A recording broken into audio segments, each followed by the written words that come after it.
The problem reads, the figure above shows the graph of the piecewise linear function f. For -4 to 12, the function g is defined by g of x equals the integral from 2 to x f of t dt. A. Does g have a relative minimum, a relative maximum, or neither at x equals 10? Justify your answer. And so from there we know that g prime of x equals f of x by the second fundamental theorem of calculus. So here we can see that it remains negative at this point, x equals 10. So we can say that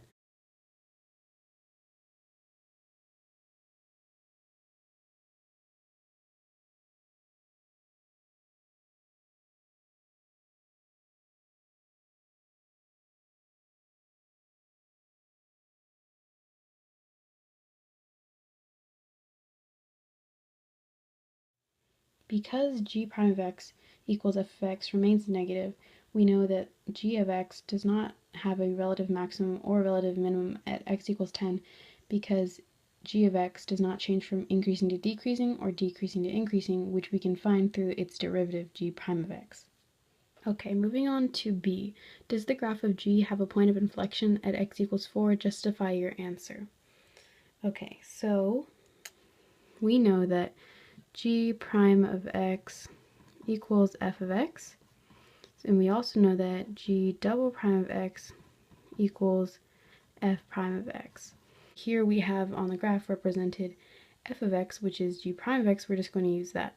So in the definition of concavity, when it's concave up, we can see by drawing tangent lines that its derivative is increasing.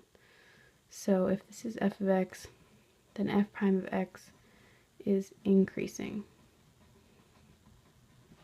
And when it's concave down, when we draw tangent lines, we can see that f prime of x is decreasing. We can clearly see here in the graph that it is increasing here and then decreasing here.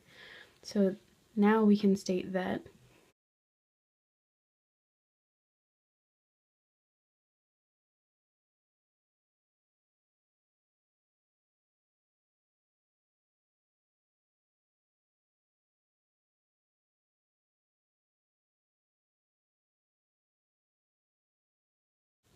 okay, C. Find the absolute minimum value and the absolute maximum value of g on the interval -4 to 12. Justify your answers. Okay, so we know that in order to find the absolute maximum and minimum, we need to look at the endpoints, and we also need to look at any relative maximums or relative minimums. So to find these critical points and test to see if they're relative maximums or minimums, we set g prime of x equals f of x equal to 0. And by looking at the graph, we can see that x equals, or that f of x equals 0 when x equals -2, 2, 6, and 10. So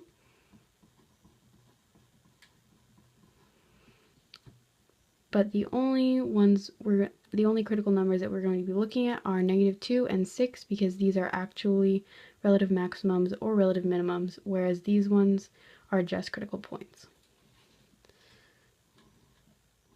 So to find the absolute maximums and minimums, we need to consider g of -4, g of 12, because these are our endpoints.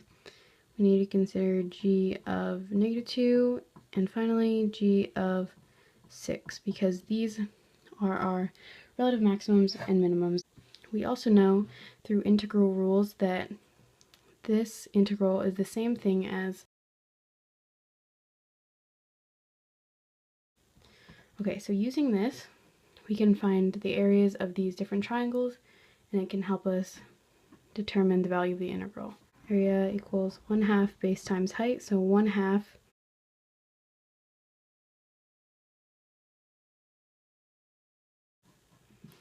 and we know that this triangle is half of this triangle, so this area is 4 And while we're at it, let's just find the area of all these. This is also 8 because these are equal. We can quickly see that. And same with this one. And this one is again half of the bigger triangles. 8, and then we're going to have to subtract 4 because it is below the x-axis. So 8 minus 4 is 4. And then negative, so it's going to be negative 4. So now the same thing with g of 12. So we are going to do 8 and then minus 8 because this is below the x-axis, so we have 0. And then subtract another 4 to get to x equals 12. So we have g of 12 equals negative 4. So now let's look at g of negative 2. So 2, or negative 2 to 2, the value is 8. But since it's the negative integral, it's going to be negative 8. And the same thing for 6. We have 2 to 6 is 8. Okay, so using these values, which are here, we can clearly see where the absolute maximum and minimum are. So we're going to state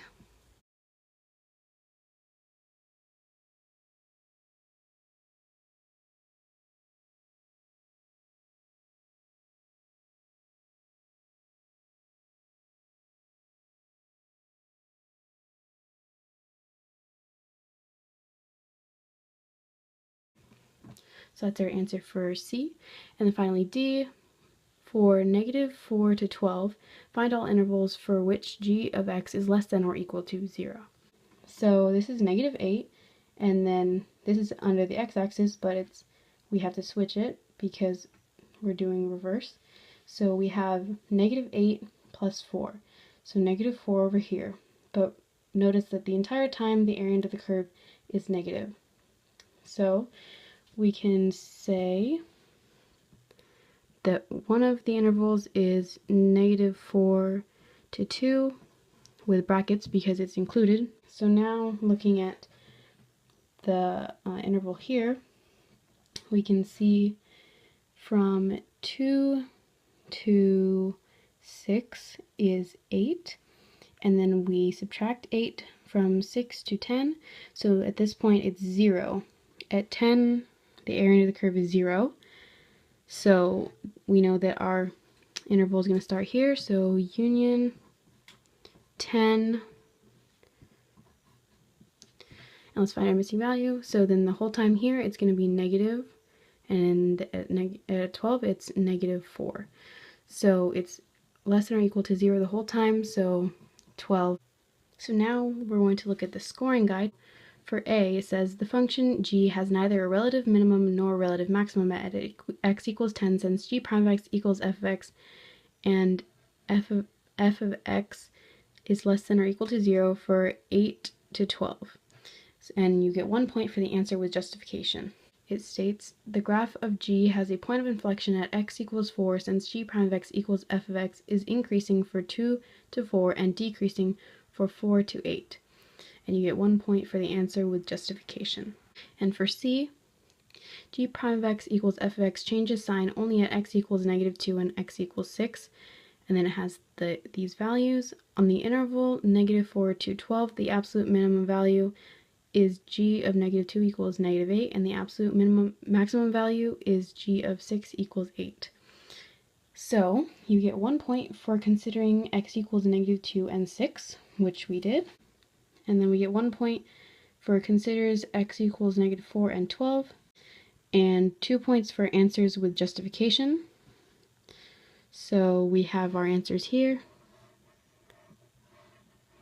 and we have our justification.